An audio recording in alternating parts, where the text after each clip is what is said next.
Amen.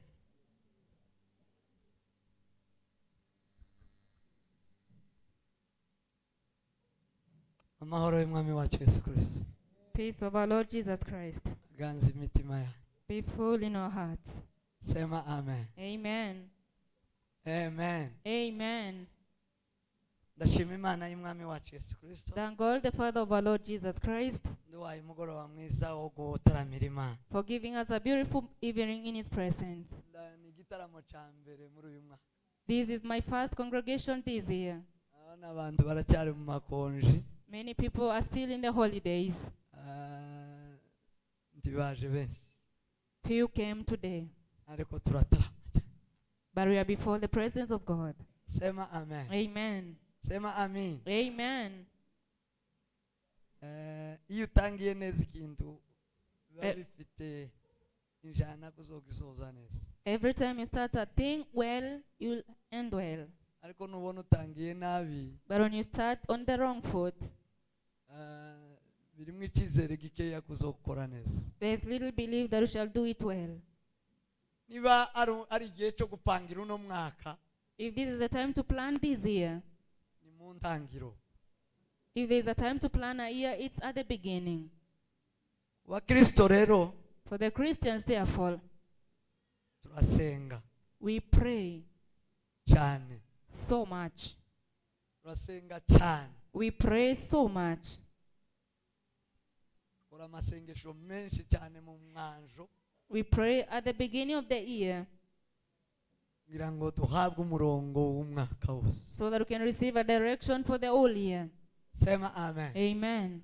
Iyi minsi y'amakonji y'amaholiday These holidays niyo minsi abandi basenga cyane. are for the people of the world, but those that pray so much, bagahunika they talk bakazakoresha ino minsi yindi yose bari mu kazi. or they are going to use for the rest of the days of the year. Ariko benshi ngoko bararyamaga bagatorera But many are sleeping and resting. no kubiyoberwa cyane. They are lost. Satani we ntabwo yigeze aja muri holiday. The devil never went for any holiday. Amapepo pi The tiyariye demons bonani. never went for any holiday. Amapepo tiyagiye gushaka. The demons never went up country. Abadayimoni ntaho bigeze baje. They didn't go anywhere at all. Pi. Not at all. Ahubwo baranezerewe muri iki gihe niho baza bafata amateka. They rejoice because at these times I take so many captive. Sema amen. Amen. Narabishuriwe ngo mare ndasenga cyane cyane. I got this revelation and I prayed earnestly. Ama weekend ayabiri ashize yose nari mu masengero. These 2 weekends I was in the prayer mountain. Ngarukaga kuwa gatandatu ngagenda ngagaruka kuwa gatandatu. I used to come back on Saturdays. Sanga And I found out abadayimoni ntibigeze baja muri konji. the demons never went for the holiday. Ntibigeze bagenda pi. They didn't go anywhere at all. Ntibigeze bareka akazi ko bararidura ko barasa. They didn't stop working for any moment. Amen. Amen. Mani baho umugisha baje gutarama. God bless you for coming this evening. Yesu abagirire neza. May Jesus be faithful unto you. Kambiyegereze mutarame neza. I welcome you to worship well. Reba uru ruhande rwawe Shanta. Mutarame neza. Worship well. Sema amen. Amen. Ubwo mwaje mutarame neza. Now that you can make sure you do it properly. Mube hano muhuniki. Be here and keep your stock. Asifiwe Mwokozi. Amen. Ahimidiwe Bwana wa mabwana. Hallelujah. Twese sicyubahiro. Glory to Jesus. Hallelujah. Hallelujah. Mana ishimwe cyane. Thank God so much. Utarame Come be here unike. and stock for yourself. Kadusome ijambo ry'Imana agira tuze gutara. We read the word of God as we continue. Some Yohana igice cya gatatu umurongo wa kabiri. John 3 verse 2. haravuze ngo uwo yasanze Yesu nijoro Uwo yasanze Yesu nijoro aramubwira ati mwigisha tuzi yuko uri umwigisha wavuye ku Mana kuko ari ntawe ubasha gukora ibimenyetso ujya ukora keretse Imana iri kumwe nawe. Amen. This man came to Jesus by night and said unto him, Rabbi, We know that you have come from God as a teacher. For no one can do these signs that you do unless God is with him. Amen. komeza. Yesu aramusubiza ati, Jesus said unto him, ni ukuri Truly, truly, ndakubwira yuko umuntu utarabyawe ubwa kabiri I say to you, unless a person is born again, atabasha kubona ubwami he bw'Imana. cannot see the kingdom of God. Nikodemo aramubaza ati, Nicodemus said to him, mbese umuntu yabasha ate kubyarwa akuze? How can a man be born when he is old? Yakongera agasubira mu nda ya nyina akabyarwa? He cannot enter a second time into his mother's womb and be born. Yesu aramusubiza ati, Jesus answered to him, ni ukuri ndakubwira yuko Truly, truly, I say to umuntu you, utabyawe n'amazi n'umwuka unless one is born of water and the Spirit, atabasha kwinjira mu bwami bw'Imana. cannot enter into the kingdom of God. Ikibyawe n'umubiri nacyo ni umubiri, That which is born of the flesh is flesh. ikibyarwa n'umwuka nacyo ni umwuka. That which is Amen. born of the Spirit is spirit. Amen. Amen. Amen. Some Samuel wa mbere We read 1 Samuel ibice 10 chapter 10 murongo wa 10 and verse 10 n'uwa 11 and 11 n'uwa 12. to 12. Haravuze ngo nuko bageze kuri uwo musozi, When they came to the hill there, umutwe w'abahanuzi uhura nawe, behold, a group of prophets met him, umwuka w'Imana amuzaho cyane, and the Spirit of God came upon him mightily, ahanura nabo. so that he prophesied among them. Maze abamumenyeraga kera bamubonye Came about when all who knew him previously, ahanurana nabo n'abo bahanuzi, prophesying with those prophets, barabazanya bati, they asked one another, mbese bibaye bite kuri mwene Kishi? What has happened to the son of Kish? Mbega Sawuli nawe ari mu bahanuzi? Is Saul also among the prophets?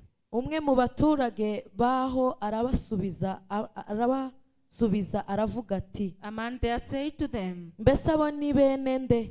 Now who is their father? Nicyo cyatumye biba iciro ry'umugani ngo mbega Sawuli nawe ari mu bahanuzi? Therefore it became a proverb, is Saul among the prophets? Nuko amaze guhanura aja ku kanunga. When he had finished prophesying, he came to a high place. Mwakira ijambo ry'Imana. Receive the word of God. Sema amen. Amen. Ye kuganira bukeya aya magambo gira tuze gutarama. We're to share shortly on these words, then we continue with the service. Gitaramo turi butarame none The service we are making today ni cyongera icyo twataramye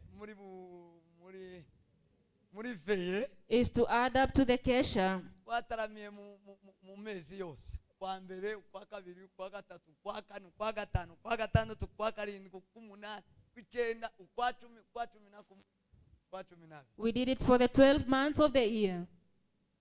Turasubiramo We are going to repeat. abafite kurama no gukora ibikomeye by'Imana. Those who want to do great things of the Lord. Turasengera Uyumwaka wose. We are going to pray for the whole year. Abiteguye kutukuza umukozi. Amen, amen. Ahimidiwe Bwana wa mabwana. Hallelujah. Turaza gusengera Uyumwaka. We are going to pray for this year. Dependingly. Hari umuntu wanurira ubuzima bwe, dufate ama accident. We are going to take captive all the accidents, kugira ngo uzosoze imigambi ikurimo. so that you can plan the plan, you can fulfill the plans you have. Imana irema umuntu. When God created man, Yamuremeye imirimo myiza muri Kristo. he created them for good deeds in Christ Jesus. Birangize imuremera kusava mu isi ari empty. And he was supposed to leave the world without anything. Kitwemerewe kuryamana imigambi You are hari. not supposed to sleep with plans at the grave. Ko nukubiyoberwa Satani akagukubiranya nukukamugenda. The devil deceives you and steals from you. Nuko mutazamusengera umwaka. But because you don't pray for the year. Kuko abantu bemerewe gusinzira People who bagashika are- kuri basekuruza. People are supposed to die at the old people. Abantu barangije akazi. People have completed their work. Ko Dawudi amaze gukora When David completed ibyima ishaka mu what gihe God wanted at his time, arasinzira. he slept. Ari warangije akazi kiwe. Any person who has completed their Aravuga work, nga Paulo ngo meze nk'ibisukwa ku gicaniro narinze kwizera nagwanye intambara ziza narangije ibyo kwizera. anyone who can say like Paul that I've fought a good fight, I've kept the faith. Hari umuntu warangije akazi uri muno. Any person who has completed their work among us, Mwese muracyagafite. means that we all have some things to do. Tuze gusengana rero. We are going to pray together therefore. amen Amen. amen Amen. kandi kugira ngo bigufashe neza And so that you may be blessed properly, uyivuge speak these things out. igihe tuzaba twinjiye muri icyo gitaramo wamuvuga iyo migambi uyibwira imana irayizi niba uyifite kandi niba utayifite kuratuziga kuratera ja vaho. If you have these plans, make sure that you speak them out before God. isi ya none The world today, isi y'iki gihe the world today ikeneye abakozi needs workers. ikeneye abanyamwete It needs people full of wisdom. ikeneye abantu bari mature It needs mature ikeneye people. abantu batareba ikeneye abantu barangiza. Needs people who can see afar. Sema amen. Amen. Vuga ngo amen. Amen. Vuga ngo amen. Amen. Atukuze umukozi. Abo nibo dukeneye. Usomye aya magambo. We read these verses. Wakane twaganiriye ijambo. On Thursday we spoke about a word. Tuganira hejuru y'abari muri Kristo Yesu. About the people in Christ Jesus. Ubwo kurive muri veye. And then during the overnight, Mana yaduhaye ijambo rivuga ngo n'umwaka w'ibintu bishya. God gave us this theme that this is a year of new things. Kandi uwo mwaka w'ibintu bishya. And this year of new things n'Imana izabikorera muri twe. is God will do them in us. Ni muri Yesaya yavuze ngo ndore ngiye gukora ibintu bishya. Isaiah says, behold, I'll do a new thing. Ngiye gukora ibishya. Going to do a new thing. Muzabibona. You will see it. Zahishuwe birunga. Revelations Birunganira. completely filled. Aravuga ngo ibintu byose mbihinduye kuba bishya. And make everything anew. Uwo nta wundi ni Imana. Only God does that. Kugira ngo rero dusingire ibyo bishya. So you can receive these new things. Kuko tubasha kuba muri Kristo. We are supposed to be in Christ Jesus. Kuko tubasha kuba mu Mana. We are supposed to be in God. Iyo uri muri Kristo Yesu. When you are in Christ Jesus, uri mu Mana. you are in God. Yesu abwira Filipo. Jesus said to Philip, abasezeye. when he was bidding them Filipo farewell, yaramubwiye ngo twereke Imana bizaba bihagije. Philip asked him to show them Jesus. Yesu God. aramubwira ngo Filipo. Jesus said, Philip, igihe twabaniye turakamenya Imana. this time we have been together, didn't you know aramubwira God? ngo umbonye ababonye Imana. And he told him, whoever sees me has seen Mu the yandi Father. magambo mwari mubana In n'Imana. other words, you lived with God. nta mpamvu yo kukwereka Imana. No reason to show you the Father. ni Imana. It is me, I am God. Sema amen. Amen. Sema amen. Amen. kubana n'Imana. Being with God hanyuma ubumana bugakora ibintu bishya. and godliness work new things in you, muri twebwe. in us, muri ibi bihe. in these times. usanga rero kuba mu Mana. You find that being in God, ariko kuba muri Kristo. which is being in Jesus, hari ibintu bine usabwa. there are 4 things you are asked to hari do. ibintu bine ijuru riza rigukorera. There are 4 things the heaven does for hari you. operasiyo zine ziza There zigukorera. are 4 operations heaven Number works in 1 you. twasanze ni umwuka mushya. Number 1 is a new spirit. iyo umuntu atibutse muri Kristo When you enter into Christ Jesus, agira umwuka mushya. you receive a new spirit. Number 2 iyo umuntu atibutse muri The Kristo second, when you enter into Jesus Christ, agira indirimbo nshya. you have a new song. agira korasi nshya. You receive a new chorus. Sema amen. iyo Amen. umuntu atibutse muri Kristo When you Yesu enter into Christ Jesus, agira izina rishya. you receive a new name. ahindurirwa izina Your name is changed. akagira izina rishya. And you get a new name. iyo umuntu atibutse muri Kristo When you Yesu enter into Christ Jesus, akababwa mu n'Imana and you live there with God, ahabwa vino nshya y'umurera. you receive new wine. vino nshya y'umurera. New wine. iyo niyo aba afite. You receive that. ibyo bintu bine Those 4 things nibyo bidefinisa umuntu uri muri Kristo is Yesu what defines a person in Christ Jesus wahindutse icyaremwe who gishya. has become a new creation. uri kumwe n'Imana You are together with God, ubwigwaho n'ibintu bishya. and good things come unto you. ubonekwaho n'ibintu bishya. New things come unto you. ni uwo nguwo. That is the person. dutangira rero We started therefore kuvuga uwa mbere. speaking of the first ni one. gute yuzura umwuka mushya. How are you filled with a new spirit? wa kane tuvugana ibintu bibiri. On Thursday we spoke of 2 things. ikintu cya mbere kikwerekana kuzura umwuka wera. The first thing that reveals a person full of the uri muri Spirit Kristo who Yesu. is in Christ Jesus ngo ni igihe Imana yagukuyemo umutima w'ibuye is a time when God takes out the stone heart from you wikaguha umutima w'inyama. and gives us flesh heart. ngo uwo mutima w'inyama And that heart of flesh, ngo ni ugutwi Imana igutera it is an ear God gives you, kugira ngo uzawumva so amateka you can hear the history n'amategeko yayo and the commandments of God. ngo numara uhinduka ubwoko bwayo And then you become His tribe, ngo nayo ihinduka Imana yayo. and He becomes your God. Haleluya, Hallelujah. asifiwe Mwokozi. Ahimidiwe Mwokozi. Amen. Cya kabiri The second, ngo igituma Imana ikuzuza umwuka what wayo makes mushya God fill you with His new spirit, ngo ni igihe it is a time. ngo igukuremo umutima It takes away from you the heart w'amacakubiri of confusion ngo ikaguha umutima uhuye, and gives you a one heart, umutima w'ubumwe, a heart of unity, umutima wo gushyira hamwe. a heart of sharing. Iyo umuntu afite umutima utari umwe n'abandi, When a person has a different heart from others, iyo tutagira ubumwe when you are not in unison, you ntibishoboka ko wakuzura umwuka wera cannot be filled with the Holy Spirit cyangwa umwuka musha or the new spirit, kubera ko utazi gushyira hamwe. because you don't know how to put together. Asifiwe Mwokozi. Amen. Ahimidiwe Bwana wa mabwana. Hallelujah. Ubumwe Unity. narababwiye ngo ni urufunguruzo Tell you it's a key ruzarufungura ijuru, that opens heaven ijuru rikaba ritara. and open heaven. Yesu yarabasengeye, Jesus prayed for them. asengera abigishwa. He prayed for his disciples. Yohana 17 John. arababwira ngo And he told them this: ngo mubumwe be one, ngo kuko nanje ndi umwe na data.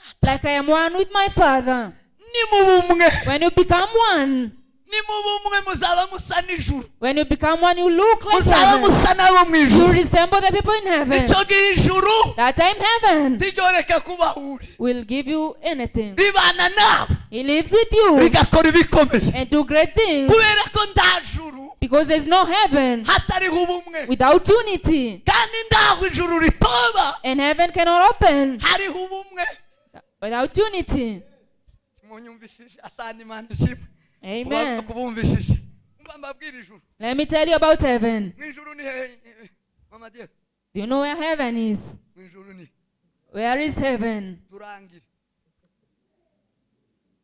Nije kurangisha ndangira mu ijuru. I'm asking, show me heaven. Ninde wo ndangira mu ijuru? Who can show me heaven? Kinama ndangira mu ijuru. Where is heaven? Yes. Ijuru ni ubumwe. Heaven is unity. Bwira mugenzi wangu ijuru. Tell your neighbor, heaven is oneness. Nicyo gituma tuzobayo dusugiye tudatandukana. Ijuru ni ubumwe.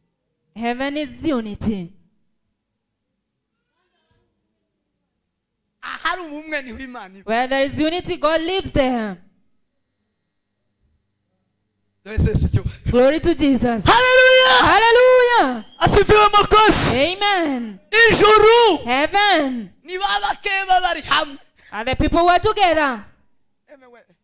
Ijuru riba ritibutse muri uwo musaza. Heaven comes to such a man. Ukabona abakazana babo bose pasi Take all your children. barahuye. Your children. Iwawe hari ijuru. When you are together, heaven is in your home. Ukabona ikanisa rirahuye abapasiteri n'abakristo bose barababa hamwe. You find the Christians and the pastors are together. Aha ni ijuru. Heaven is there. Ushaka Imana azayibona. Whoever seeks God will find him there. Ushaka gukora kw'Imana izakora. Want to touch God, you will touch him. Ugasanga abavukana bose ni bamwe. You find siblings are together in unity. Barahuje. They are together. Bahuje umutima. Oneness in the heart. Bahuje umugambi. Oneness in plans. Bari mu mwanya umwe. At the same time. Oh my God. Imana ibira. God is there with them. Imana kumwe nabo. God is together with them. Izabururutsaho umwuka. He sends them the Spirit. Isibamanuraho umwuka. He brings down the Uwo Spirit. mwuka wera w'Imana. The Spirit of God Ukabamenyekanisha neza. reveals them properly. Imana iri hagati muri. That God was among them. Asifiwe Mwokozi. Amen. Ahimidiwe Bwana wa mabwana. Hallelujah. Ibyo nibyo twaganiriye kuwa kane. That is what we spoke about on Thursday. Abantu benshi Many people, gituma batabaho umwuka w'Imana. the reason they don't have the Spirit of God, Baba mu ikanisa. and yet they're in the church. Number 1. The first one, Imitima yabo ni amabuye ntizayumvira. their hearts are stone hearts. Ntibasa bumva ijambo They ry'Imana. don't hear the word of God. Not at all. Takiba muri bo. Nothing is in them Kubera ko nta mateka n'amategeko y'Imana because they don't have the laws and judgments of God ari mu mutima wawe. in their hearts. Ntabwo umwuka wera w'Imana uzoba kuri. The Spirit of God cannot Ntabwo come to umwuka such a. mushu uzoza kuri The wowe. new Spirit will not come unto you. Tubikunda. It's not possible. Keretse unless habayeho operasiyo there is an operation simusiga that comes unto you. bakagukuramo They umutima take away the heart wibuye of stone ushyiramo umutima w'inyama and give you a heart of flesh, ukagira amatwi and you have ears atari ayo kumva Kenya Nairobi not to hear Nairobi, Kenya, ukagira amatwi but you have ears atari ayo kumva business not to hear businesses, ukagira amatwi and you have ears atari ayo kumva visa not to hear ya business, Amerika cyangwa Australia cyangwa America, Canada all Australian, all ukagira Canadian. amatwi yo kumva Imana You have ears to hear yo God kumva ijambo ry'Imana and to hear His word. icyo gihe At that time, Imana izogusukaho umwuka God wawe will send His Spirit to you, kandi icyo gihe and at that time, izokwirahira just swear by you ivuge ngo and say, ubaye ubwoko bwanjye you have become my people, nanje mbaye Imana and I become your God. aho ni Ezekiel That is Ezekiel ibice 30 30. 6 umurongo wa 26 36:26. Amen. niyo magambo twavuga These are the words we spoke about. ndangiriza mu gatondo ahantu nakoze gatoya In the morning, we spoke about this thing shortly. nza kurangiriza nabonye bino bintu bine birimo amasomo menshi cyane There are so many lessons in these teachings. kugira ngo ngende mpina kora dukeya mbe kubaheza gusa mbaheze amatsiko mbashyire mu matsiko And I want to make you anxious to seek the same. hanyuma mwishake Then you shall seek the research yourself. sema amen Amen. sema amen Amen. sema amen Hallelujah. uzonyegera niwe nzigisha Whoever will come close to me, I'll teach them. ndabwiriza gusa mbasige mu matsiko I'm going to preach and make you very anxious, curious. sema amen Amen. amen uyu munsi rero Today, therefore, dukora ku kintu we spoke on something cy'umwuka of the Spirit.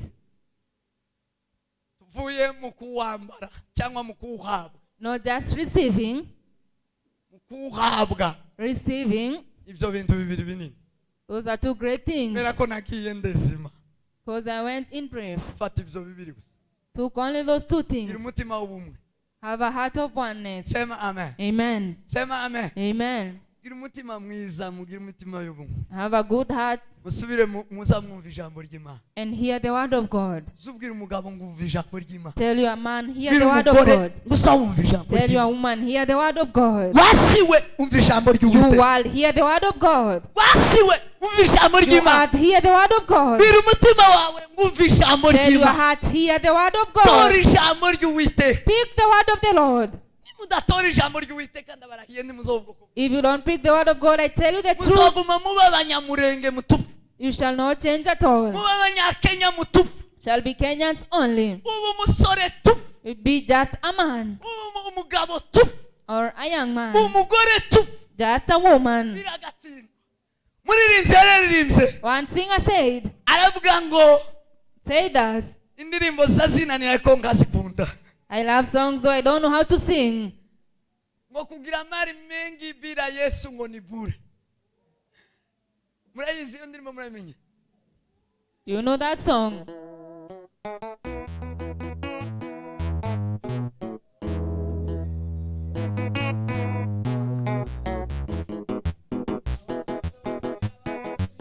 Bila Yesu na utajiri hautoshi kabisa. Bila Yesu ujana unyu hautoshi. Bila Yesu majeshi mengi hayatoshi. Bila Yesu na utajiri hautoshi kabisa. Bila Yesu. haleluya Hallelujah. ndabarahiye ubusore buri butupu I swear to you, being youthful, ubusore buri patare iziri sogesi gusa wearing trousers without socks. bure bure Bure kabisa. bure Nothing at all. ye reka kwambara isogesi ariko bure Yesu ubusore buri sumati yani nyuma ariko nda Yesu You that is smart outside but without Jesus. bure Vanity. bure Vanity. kuba muri Amerika nda Yesu bure Being the US without Jesus is vanity. bure It's all vanity. sema amen. Amen. Muririmbyi wundi araririmba ngo kubaho ndagufite ngo biteye ubwoba bwinshi. Another singer says that living without you, Jesus, makes me very fearful. Mwebwe ni gute mutagize ubwoba mudafite? How can you not be afraid when you don't have Jesus? Dawudi yaravuze ngo sinjyama ngo sinzi. David said, I can't sleep well. Sinoha ibihenehene byanje gusinzira. I cannot let my lids close. Mwebwe muzamusinzira. How do you sleep here? Abasinzira mushama kwejo. Those who sleep, raise up your hands. Bajya basinzira mushama kwejo. Raise up your hands. Aravuga ngo sinoha ibihenehene If byanje I can let my eyelids too close, gusinzira. I cannot sleep. Ngo sinorambika umusaya. I cannot put my face to my bed Utarabonera Imana ya Israel butu. without getting a place for my God. Mwebwe ubwoba bwashize gute? How comes you don't have any fear with you Utarabonera Imana ya Israel and you butu. don't have a house of God? Aravuga ngo bintera ubwoba bwinshi. Then it makes me very Ngo fearful. ndetse bikangeza no bikaza binsunikira mu It maganya. is even pushing me towards my Nasanze death. amaganya ni ukutagira Yesu. Found that I meant is because you don't have Jesus. Abana b'Imana ntibagira amaganya. Children of God do not complain, they don't Ubwoko lament. bw'Imana ntibugira amaganya. People of God don't lament at Ab'Imana all. izayirahira ikavuga ngo ndundi Imana ya. Because God has swears, these are my people Ngo nabo ni ubwoko bwayo. and they are my people. Ntibagira amaganya. They don't have Nta lamentation. stress. They don't have any stress. Bazaryama They kare. sleep very early Bagasinzira. and sleep. Banicura bagasenga. Peacefully, they wake and Bagasura pray. bagasinzira. And then they sleep again. Bicura bukaba burakeye. When you awake, it's already Bagafata morning. igikapo. You take your basket Bakagenda bizeye. and you go in faith Akabwira umugore ngo ushushe and amazi. tell your woman, book some water. Ndataha kare ndatahana inkoko. Come with a chicken in the evening. Ah! Hallelujah. Turarya inyama y'ingoko. You're going to eat a chicken today. Kandi ya kienyeji. Pure kienyeji. Ariko mana we. Abayigira iyo mana. Those who have this God, Ta stress. they don't have any stress at all. Hakuna. None. Ta maganya. They don't have lamentation. Ta maganya. They don't lament at all. Abatagira iyo mana bagira amaganya. And those without this God, they lament every Habe day. nubwo aba yafunze igitoko. Even though they are very well dressed. Hayi. Binini nyuma ya kujijisha. No kujijisha. Kujifanya. They are only pretending. Wanajifanya wakiwa pamoja na wengine. They are pretending before other people. Ariko reka sigare wenyine. But let them be alone. Kubera kutagira Imana amaganya yaramwishe. Because they don't have God, they complain every moment. Asifiwe umukozi. Amen. Twese ese cyubahiro. Glory to Jesus. Hallelujah. Hallelujah. Mukindi ngo baba begera urupfu. Another thing, they are coming close to death. Basa bagenda begera urupfu. They only walk closer to their death. Cyo gituma azasohoka adasezeye bakama basana intumbi. There's the reason they go and they bring a corpse in an evening. Akamagwara akamafata gwara. If die without getting sick. Nabwira kandi gato. Let me tell you another thing. Nubona urakindutse. When you find yourself dying prematurely, Ukamufuta gwara. die prematurely without any Amakuru sickness, wamenye. you don't know. Habe nijuru zo kemange ntuzogera. Shall not even come to heaven. Yesu ndaza tungura bayo. Jesus will not surprise you with death. Azaza akamubwira ngo mperekeza niko yabwiye no Enoch. He told Enoch, come walk with me. Enoch arakiranutse. Wino tukende mu ijuru. Come, let's go to heaven. Tawe Yesu azajana atamuraganyije. Jesus will never surprise anyone with death. No one. No one at all. Ntaco ngo yokora atabwiye intorezi. He does nothing without telling his people. Ukagenda ubwiye umugore ngo usigare unjumvira ndaje. One tells a woman, cook for me, I'm coming. Bamara bakazana intumbi. Then they bring back a corpse. Mu ijuru tuzogusangayo. We shall not find you in heaven. Abandi azamubwira ngo muri iki gihe kindabona ubukwa kindabona ibintu. Others say, I can see things around me. Ubwo mutegure neza aba bantu zubamfatira neza.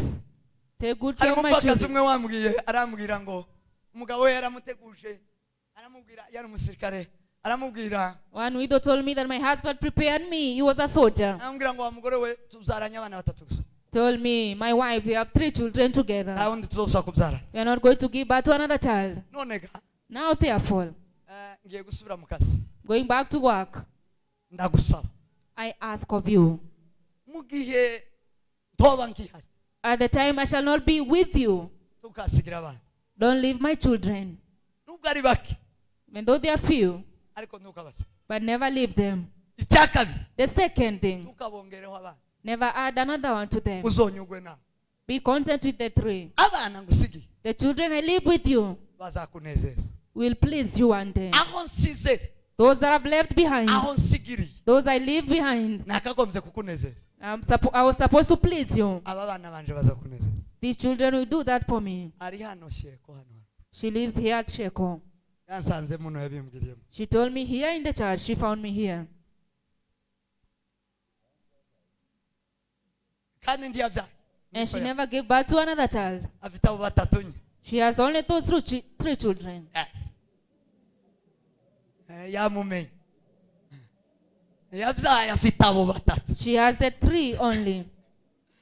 ariko mana we yeme ijuru rifite banyira mubwire ngo ijuru rigira banyirayo. Tell your neighbor, heaven has bibiri its iravuga owners. ngo The Bible says this. ngo banditse kuri urwo rufatiro. It is written on that foundation. baranditse They are written down. barazwi. They are known. ntabwo tuzojayo wa munsi wanyu. You're not going to go there the last day. ka wa mwana ngo bikaze bagiye gutangaza. Like that child was running to announce, takwikaza ugiye gupfa. are going to die. ntibaza bikaza. They don't walk fast to die. Ah, Not at all. ngo banditse kuri urwo rufatiro. They're written on that foundation. urufatiro rw'imana ruracyahagaze. Foundation of God is still standing. rwanditseho ikimenyetso ngo And there's a sign written uwiteka asabe. that the Lord knows His. Ah! Hallelujah. asifiwe mukozi. anda ndugu yangu sizubare tuzubare anda Prepare yourself. bana n'Imana Children of God, akira umwuka mushya. receive a new spirit. akira umwuka mushya. Receive a new spirit. akira umwuka mushya. Receive a new spirit.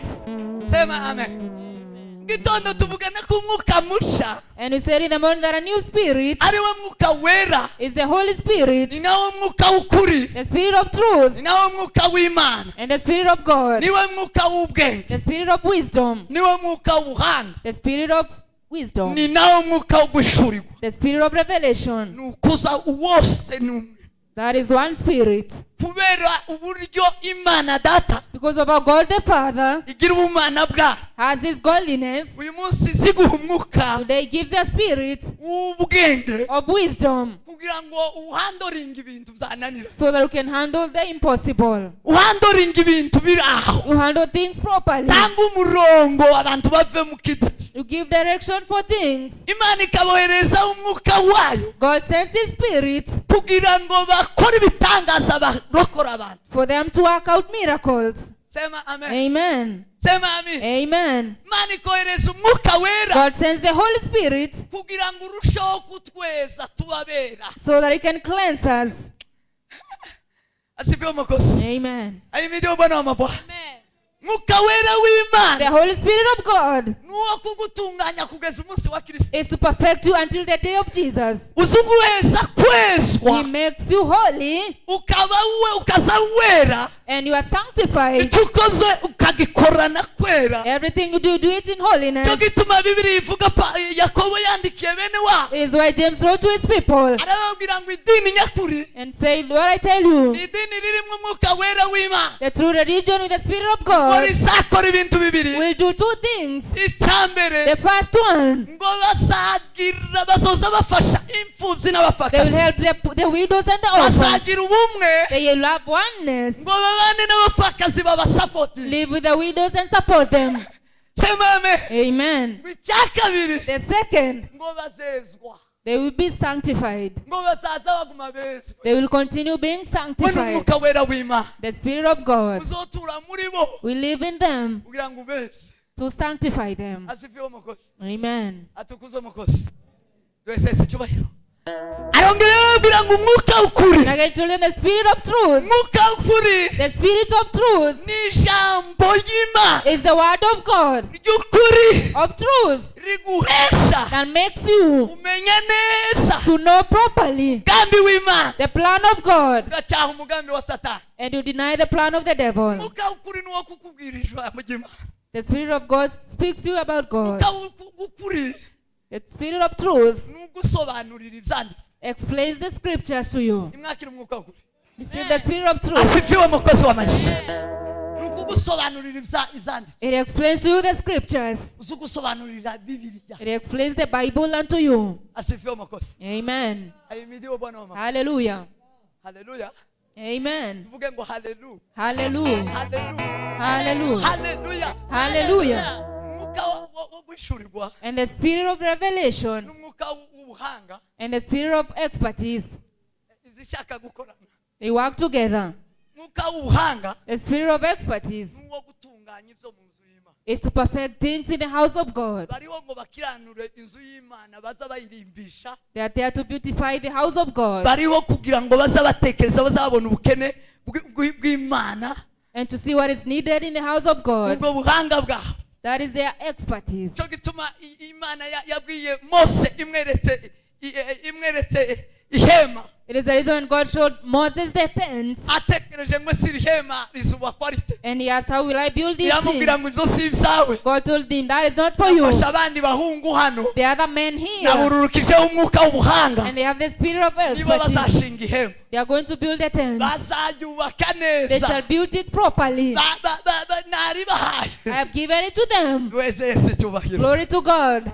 Uzubona abantu mu ikanisa You see people in the church, bazi kugenzura bakaza bareba ikintu. they know how to identify Bakareba the needs. amawuwe bakaza bareba utuntu bakadushira mu mwanya They wa. look at the flowers and put everything in place. Wona umwuka w'ubuhanga. That is the spirit of Wona expertise. umwuka w'ubuhanga.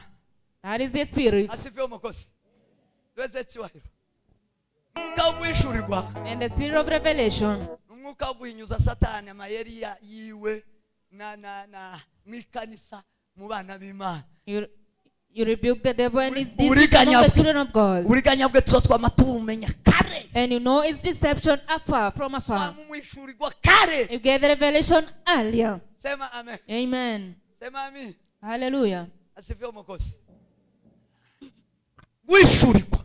Revelation Kuza kuduhesha kumenya Imana cyane. makes you to know God very well. Amen. Amen. Kongera kukaduhesha kumenya Satani imigambi. And again, you know the devil and his plans. Yesu yaramubonye bahuye yazavuga ibyanditswe Satani. Satan was speaking the scriptures when he met with Jesus. Yamyaza kuri Yesu avuga ibyanditswe. Came to Jesus with the scriptures. Yesu aramubwira aramunesha aramubwira ngo woye kugerageza Imana. Jesus conquered him, saying, don't try the Lord your God. Batangizanyije bariko baganira. They started as a conversation. Baje kusara aramubwira ngo wowe Shetani ndi Imana yawe tugerageza Imana. Then he told him, devil, I am your God. Do not try your God. Zuganira n'umuntu mugatandukana wa mwishuriwe. You speak with a person and they go back knowing who you are. Zugera muri situation ukayivamo wahishuriwe. Do you get to a situation and you leave it knowing who you are? Bona umwuka. That is a spirit. Byo nibyo twavuze. That is what we spoke about Mugatondo in the morning. mu ncamake In few words, bavuga ngo nubwo umuntu w'inyuma yasaza. even though the outer man decays, Mureke mbabwire rino ja. let me tell you this word. Twarisomye mu Korinto wa kabiri ibice umurongo wa 16. It is in 2 Corinthians 4:16. Benshi bazarikoresha iyo umuntu yapfuye. Many people use it when they are dying. Uziko ari ryo kukiriyo, eh? They use this word when they are burying. Umuntu w'inyuma nasaza bavuze ko yapfuye. When they say the outer man has decayed, many times they mean he has died. Kindaba. I'm asking, Timuza mwumva ko bazarivuga kukiriyo. don't you hear them saying these are the burials? Bazarivuga kukiriyo.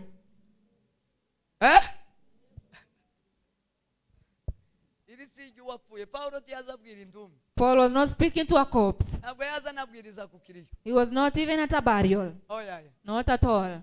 Ntabwo yabwiye abantu iby'urupfu. He didn't tell people about death. Paulo Yesu ababwira. Paul was telling them kwakira umwuka wera. to receive the Holy Spirit. Arababwira ngo iyo mufite umwuka wera w'Imana. Told them when you have the Spirit of God, Ntacyo bitwaye umwuka umubiri. it is okay to the body. Ugize ukugigwa.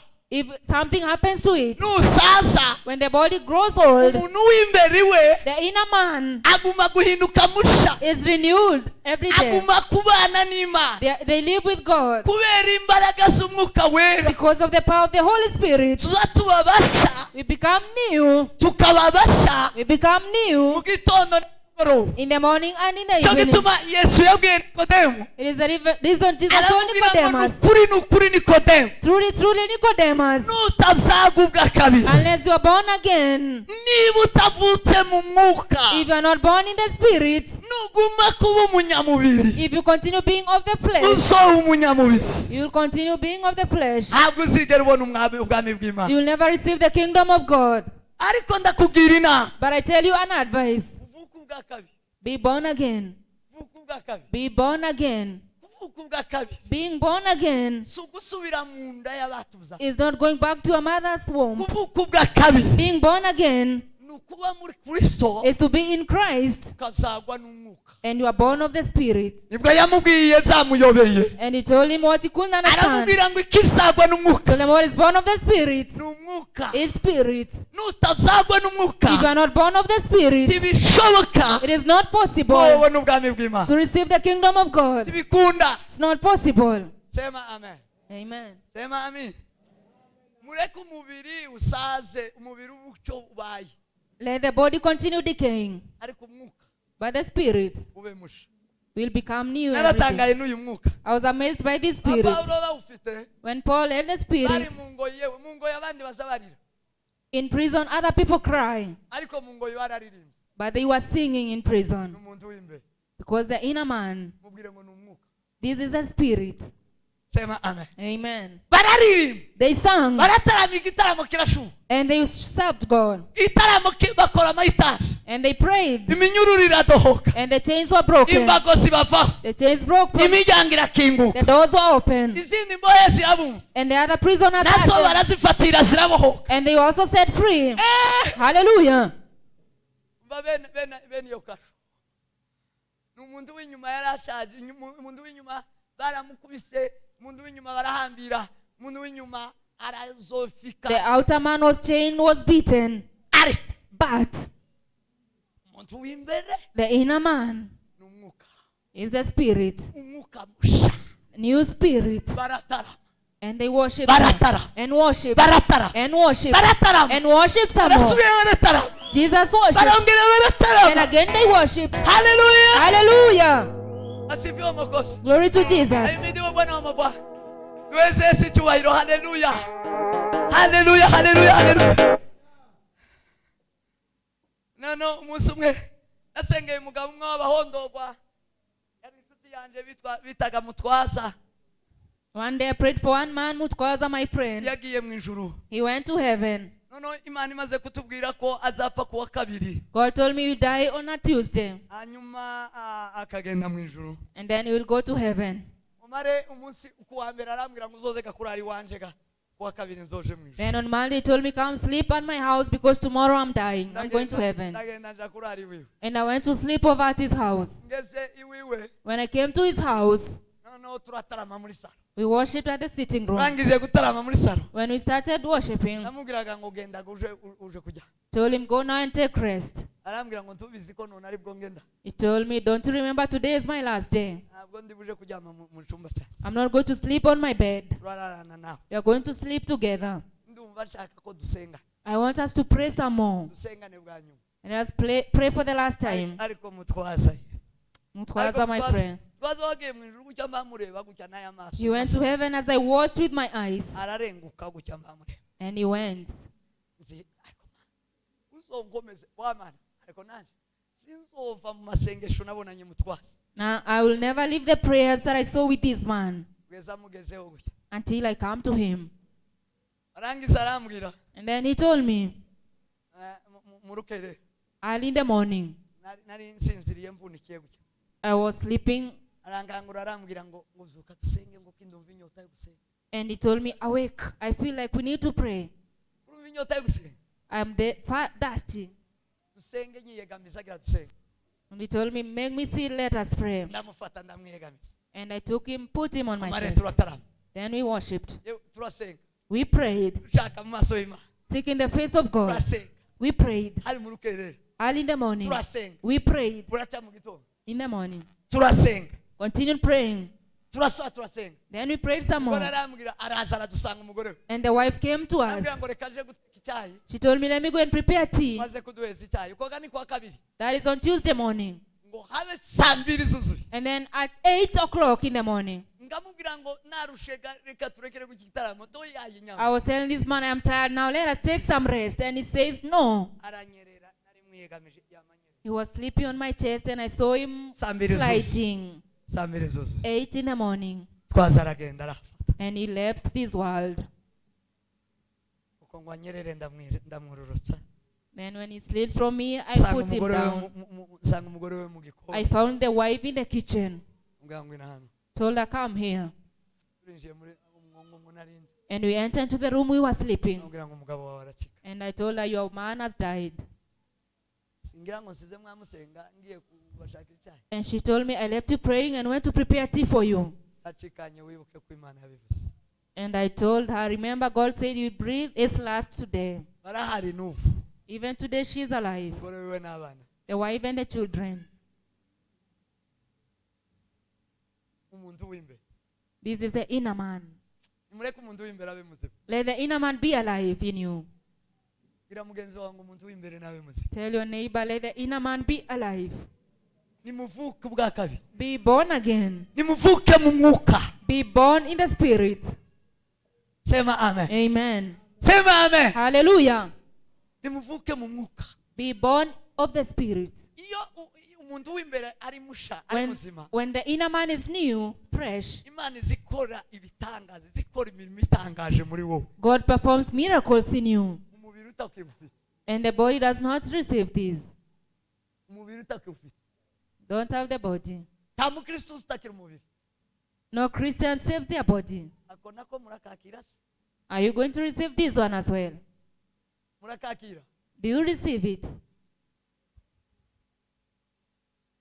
Iyo umwuka ari muzima, When the spirit is new, umubiri ndaza utakira, you don't complain for the body. nicyo gihe Yobu yavuze, It is the time Job said, umugore agira ngo none Yobu yababaye cyane, and the wife thought Job is very hard. ayishimisha urusho, He was using that pot to aramubwira scratch ngo wa himself. mugabo And we she said, you man, urageza cyane, until when? umaze guhinduka ubusa You have become nothing n'ukuntu now. wari ungana, And the way you are strong, inka zagushizeho, You don't ubutunzi bwose burashira, you don't have any abana bose wealth, barashira, don't have any umubiri children, wawe urashize, and your body is gone. urababara bingana gutyo, Why are you hurting so much? watutse iyo mana yawe ukipfira, Just insult your God and die. aramubwira ngo uvuze nk'umwe mu And he says, bapfapfa, speak like one of the foolish people. mva nkubwire, Let me tell you this. he, Hallelujah. aramubwira ngo uvuze nk'umwe mu You bapfapfa, speak like a foolish person. ibyiringiro zanjye, My hope, gukiranuka kwanjye my righteousness, ndagukomeje, I continue in them. nzakumanukana I'll go down with no mu them, myugariro y'ikuzimu, even to hell. nzasinzira I will sleep mu mukungugu, in the dust. niva mu mukungugu And when I come from that dust, nzazukana ibi byiringiro, I will be with this hope, nzabimwibonera, and I will see him. nzirebera imana yanjye I will behold my God n'amaso with yanjye my own eyes, atari ay'uwundi. and not of another person. tekereza uwo muntu Think about this man uri mubwiriza, who is preaching. tekereza uwo muntu Think this man, uri mubwiriza, and you are preaching, karishimisha urusho, and he was using a broken pot. tekereza, Think about it. nta kindi There's nothing else ni umwuka. but the Spirit. nimwakire umwuka mushya, Receive a new spirit. mwakire umwuka Receive the w'imana. Spirit of God. Ah! Hallelujah. asifiwe mukozi. Amen. Yesu abwira abigishwa, Jesus told the disciples, abwira ngo mureke mbabwire, let me tell you this. umubiri ndacu maze 662 6:36. uyu mubiri ndacu maze, The body is of no use. ikigize icyo kimaze ni umwuka. What is of use is the Spirit. nimwakire umwuka wera w'imana, Receive the Spirit of God. mwakire umwuka w'imana, Receive the Spirit of God ubahesha that makes you kugira ibyiringiro, to be hopeful, gukomeza, to continue. nubwo umuntu w'inyuma yosasa, Even though the older man is nubwo decaying, umuntu w'inyuma yoza yifuka, even though the outer man is umuntu decaying, w'inyuma boza bamwegura. when the outer man is sick. Ayiya, haleluya, Hallelujah. wese cyubahiro, Glory to Jesus. asifiwe mukozi. Amen. hari umusaza umwe uzuvuga ifaransa n'uwo mu kihe gihugu wirabura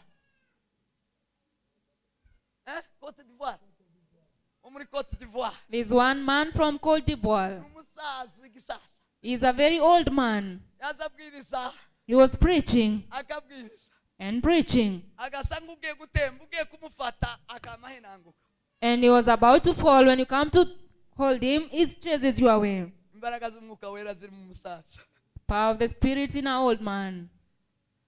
asazanye imbaraga He has grown old but very strong inside.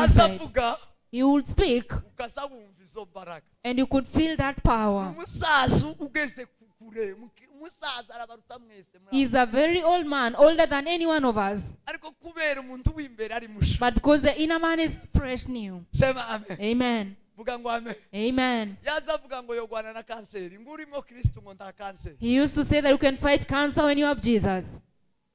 gisaza yashize A very old man. yewe nimwakira umwuka musha Receive a new mwakira spirit. umwuka w'imana Receive the Spirit of ugira God imbaraga that is full of power. sema amen Amen. sema amen umwuka w'imana niwe uzuhindura umuntu The Spirit of God transforms a man. iyo umwuka w'imana ukurimo When the Spirit of God is in you, imbaraga z'imana niho ziza zibasha kuguhindura the power of God transforms you. sawuli Saul usanzwe was a normal man. n'umunyentege nk'abantu bari bamuzi gusa ukwaho And people knew him like a weak man. ariko umunsi umwe But one day, umwuka w'imana umuzaho the Spirit of God came upon him. bahura n'abahanuzi He met with prophets aratarama and they worshiped together. ngo umwuka w'imana umuzaho The Spirit of God came into him. umwuka w'imana ngo umuzeho When the Spirit came into him, sawuli ngo arahanura he prophesied. arahanura He prophesied arahanura and prophesied. abantu bari aho bari basa And people asked themselves, aravuga ngo uyu ni sawuli is this not Saul? uyu ni sawuli wa kishi Is this not the son of Kish? sawuli wa kishi Saul, the son of Kish. uyu ni sawuli Is this not him? uyu ni mwene naka Is this not the son of so and so? uyu ni mwene naka Is this the son of so and so? kubera iki batarakuvuga ngo uyu ni mwene naka Why have they not asked this about you?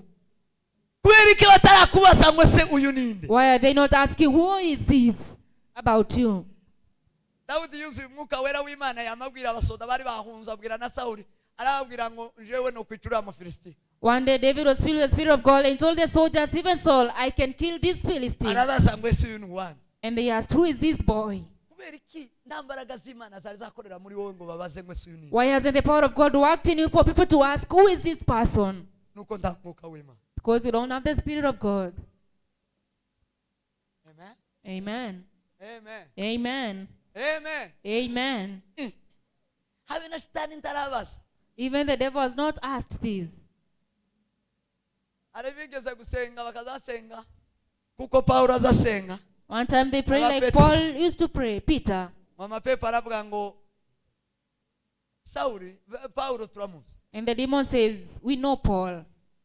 na petero nabo turabazi Even Peter, we know him. mwebwe muri bande But who are you? muzi ko umuntu iyo atari mu mwuka w'imana atagira izina You know you don't have a name if you don't have the Spirit of God in you. ntazamenyekana They can't know who you are. ntiwomenyekana nta You mwuka cannot be known at all by anyone. w'Imana. Not at all. amen Amen. haleluya Hallelujah.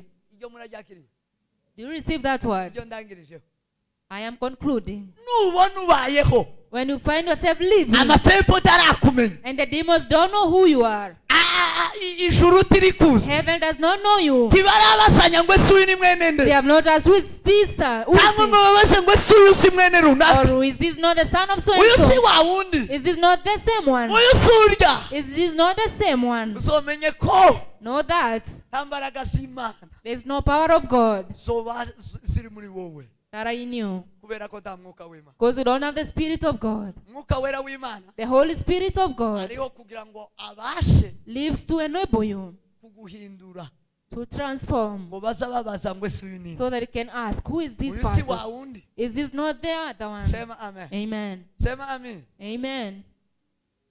ko murarangarira abana b'abandi iyo mubyaye abana. Sema amen. Amen. Sema amen. Hallelujah. Muze dutarame. Nakira ijambo ry'Imana. Receive the word of God. Akira Amen. Imana. Receive God. Nimwakira umwuka babaze ngo si uyu si Sawuli. Let them ask, is this not Saul? Hari icyo hari ikintu batarabona ukora. There's something they have not seen you do yet. Ariko niwakira umwuka wera But w'Imana. when you receive the Spirit of Wakira God, umwuka musha. the new Spirit, Uzogikora uno mwaka. you'll do it this year. Uzogikora uno mwaka. You'll do this thing this year. Nugikora. And when you do it, Bazabaza ngo si wisi mwene they'll runaka. ask, is this not the son of so and so? Wisi mwene runaka. Is this not so and so? Uyu si Sawuli. Is this not Saul? Sawuli nawe yabaye umuhanuzi. How can Saul be a prophet now? Ni umwuka wera. This is the Spirit of God, Umwuka wera. the Holy Spirit. Yabaye pasiteri nawe. Has he become a pastor? Nibazo babaza ngo si yabaye pasiteri nawe. And they ask, is he a pastor as well? Uzuvuga ngo ni umwuka wera. Say, this is the Spirit of God. Yabaye apotre nawe. Did he become an apostle as well? Bamwe bakaza bambwira ngo si uri apotre Gitwaza. Ngo nawe uri Gitwaza. Others were telling me that I'm now like Apostle Paul Gitwaza. Sindi Gitwaza ni umwuka wera w'Imana. I am not him. It is just the Spirit of God in me Bamfesheje gukora. that has enabled me to do what I do. Guhinduka bakazabaza ngo se niwe. To transform, and they ask, is this not the same Se one? niwe. Is he not the one? Uyu niwe. He is the one. Imbaraga z'Imana zazigukoresha. Is the power of God using you, Zigakorera muri wowe bakazabaza ngo se nibyo. working in you, and they are amazed. Nibyo. Say, yes, it is. Mwakira izo mbaraga. Receive that power. Mwakira izo mbaraga. Receive that power. Mwakira izo mbaraga. Receive that power. Mwakira izo mbaraga. Receive that power. Umwuka wera w'Imana. The Holy Spirit of Umwuka God, musha. the new Spirit, Iyo ugeze muri wowe. comes to you. Kadusozereza. We conclude on this one. Nzababwira ibimenyetso z'uwo mwuka tuwusubike. I'll tell you the signs of this Spirit, and then we leave it at that.